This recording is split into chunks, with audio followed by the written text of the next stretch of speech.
Salam kerahiman. Hari ini kita akan bahas tentang kerendahan hati dari 1361. Temanya merendahkan diri sedalam-dalamnya. Keputusan kuatmu untuk menjadi seorang santa sangatlah menyenangkan hatiku. Itu yang Yesus katakan kepada Suster Faustina. Bahwa Suster Faustina punya keputusan, keinginan. Saya mau menjadi seorang santa. Bukan karena sombong, bukan karena dia merasa hebat, tapi itu menjadi satu tujuan yang mulia. Tuhan, saya mau menjadi seorang santa. Dan Yesus katakan, keputusan kuatmu untuk menjadi seorang santa sangatlah menyenangkan hatiku. Karena memang kita mau melakukan sesuatu, harus punya niat dulu. Saya mau apa? Setelah saya menentukan apa yang mau saya lakukan, maka step berikutnya adalah persiapan-persiapan. Semuanya fokus kepada apa yang menjadi tujuan hidup kita. Aku memberkati usaha-usahamu dan akan memberi kesempatan untuk menyucikan diri. Dalam hal ini kita lihat ya, Yesus selalu menanggapi niat baik dari kita semua. Kita ingin berbuat baik, Tuhan pasti senang dan Tuhan pasti akan menolong kita untuk kita bisa mencapai tujuan tersebut. Begitu pula dengan Suster Faustina. Yesus katakan, aku memberkati usaha-usahamu dan akan memberi kesempatan untuk menyucikan diri. Tuhan selalu akan terus-menerus membantu kita, menolong kita, memberi kesempatan kepada kita untuk melakukan hal-hal yang baik. Jadi awalnya harus punya niat dulu. Step pertama, langkah pertama yang harus kita lakukan adalah kita punya niat. Niat untuk menjadi santa, bukan untuk supaya terkenal, tapi untuk menyenangkan Tuhan, untuk hidup benar di hadapan Tuhan. Ada usaha ke arah sana. Jadi bukan Tuhan, saya mau jadi santa. Tapi hidup kita kemarin, hari ini sama aja. Nggak ada perubahan. Kalau kita mau sesuatu, harus ada perubahan untuk mencapai apa yang kita tuju tersebut. Tuhan memberi kesempatan kepada kita semua. Ada action, ada langkah pertama, dan itu akan menyenangkan hati Tuhan. Waspadalah agar engkau tidak kehilangan kesempatan yang lewat penyelenggaraanku, kutawarkan kepadamu untuk penyucianmu. Nah, inilah yang sering terjadi dalam hidup kita sehari-hari. Tuhan, saya mau mengampuni. Saya mau belajar mengampuni seperti engkau sudah mengampuni saya.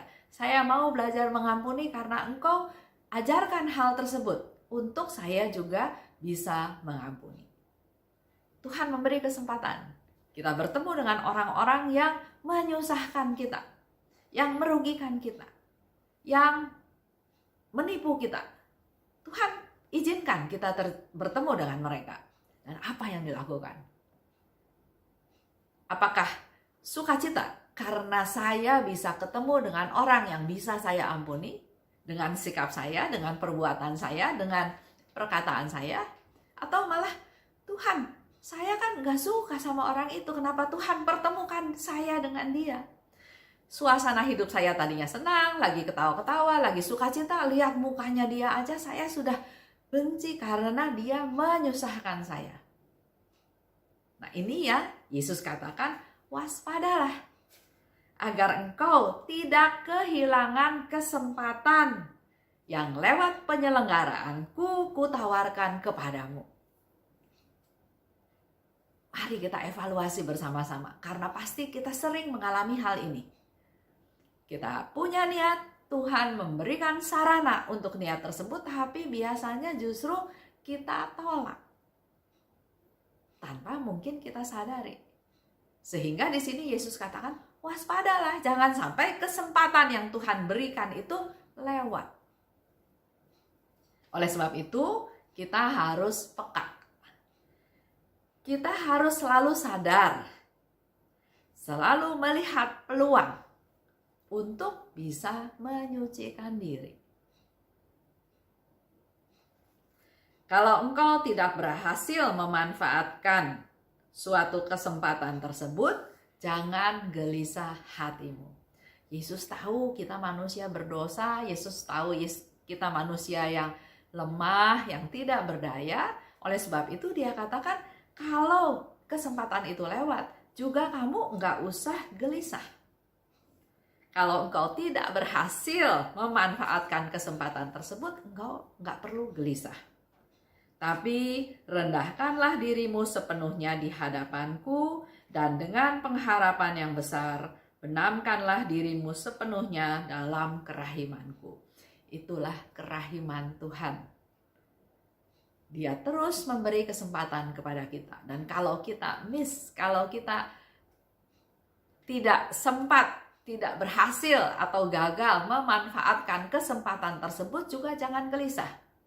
Rendahkan dirimu di hadapanku dan tetap punya pengharapan besar. Benamkan dirimu dalam lautan kerahimanku. Biar Tuhan yang proses hidup kita. Jangan putus asa. Memang banyak saya juga dengar, Bu Esther, saya tuh punya niat mau berbuat baik. Tapi, selalu, saya mau menjadi orang yang lebih baik. Tapi, nggak ada manusia yang sempurna. Kita semua diproses sama Tuhan untuk menjadi sempurna. Itulah, kita masih dikasih kehidupan untuk setiap saat diproses menjadi sempurna. Yang terpenting adalah jangan putus asa. Dan rendahkan dirimu. Bertobat. Sadar bahwa saya tidak mampu. Saya gagal lagi. Jangan mengandalkan diri sendiri, tapi andalkan Tuhan. Dengan merendahkan diri, dengan pertobatan, kita menjadi sadar.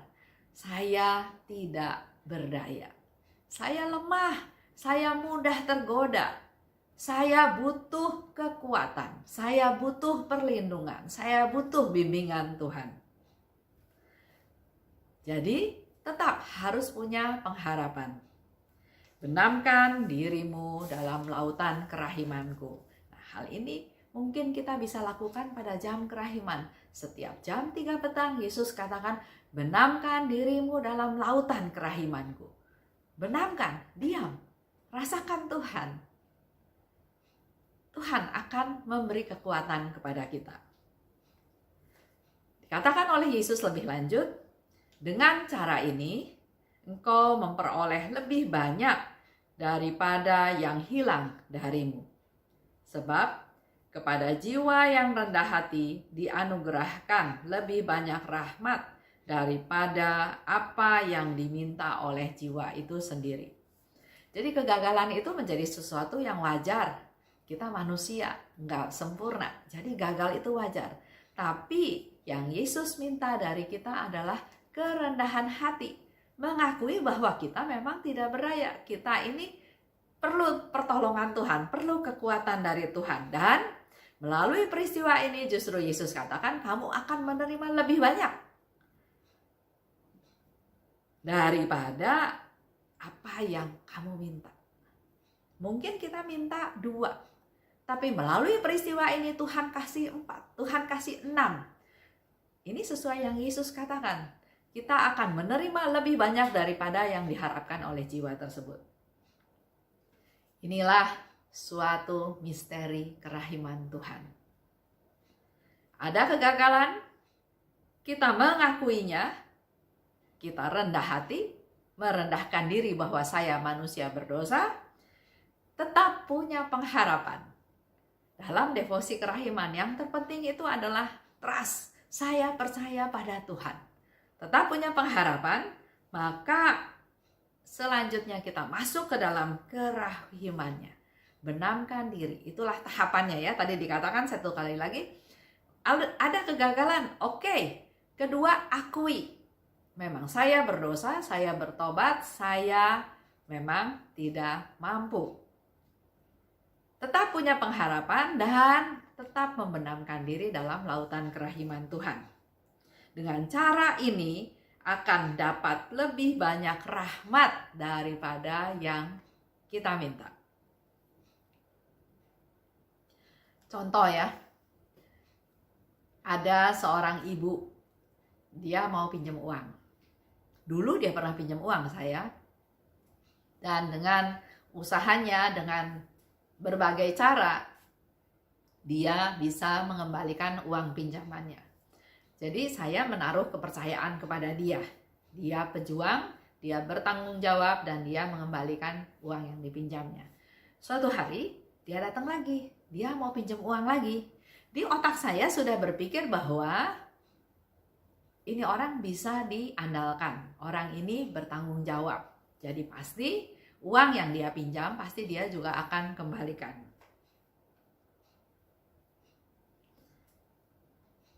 Saya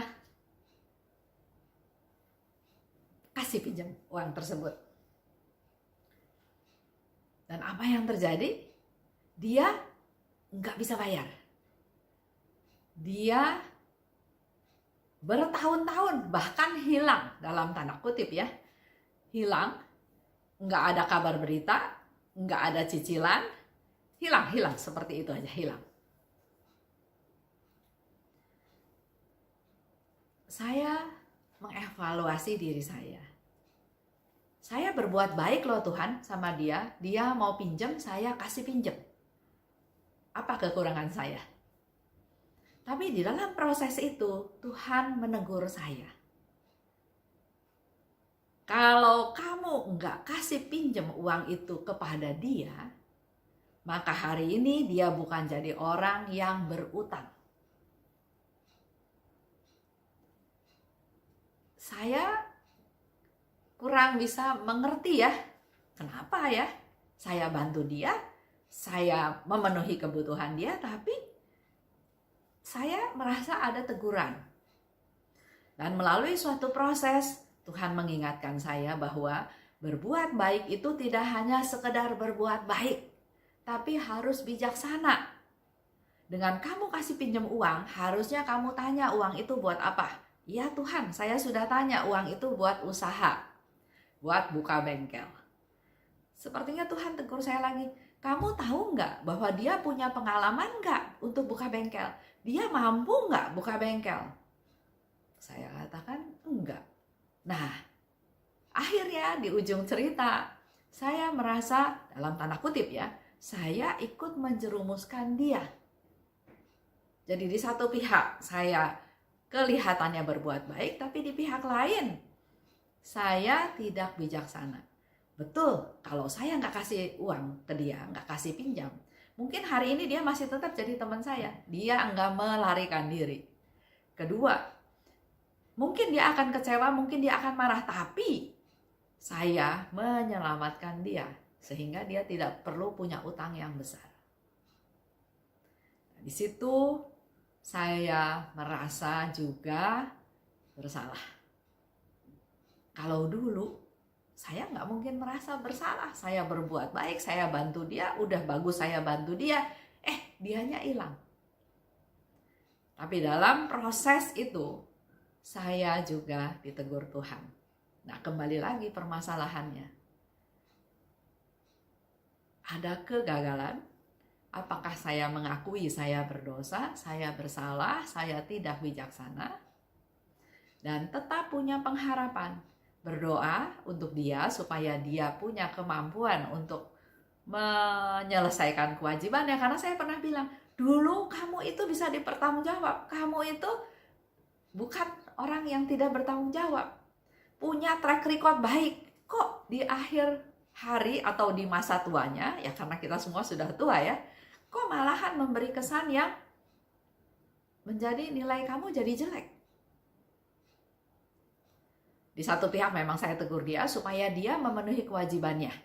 Kenapa saya tegur dia? Karena saya melihat dia mampu, cuma ya mungkin banyak alasan yang dia katakan belum ada. Tapi di pihak lain, mungkin ini juga menjadi satu teguran buat saya. Jangan hanya sekedar berbuat baik, tapi harus wise, harus bijaksana. Mengolah diri, melihat diri bahwa oh iya, saya juga salah. Itulah sedikit cerita tentang kehidupan di dalam hidup kita sehari-hari. Semoga ini juga boleh menjadi cerita atau contoh buat kita semua semakin bijaksana, semakin rendah hati, menyadari kesalahan, tidak hanya menyalahkan orang lain tapi juga merefleksi apa yang saya lakukan dan di mana porsi saya melakukan kesalahan. Itu aja, terima kasih. Salam kerahiman.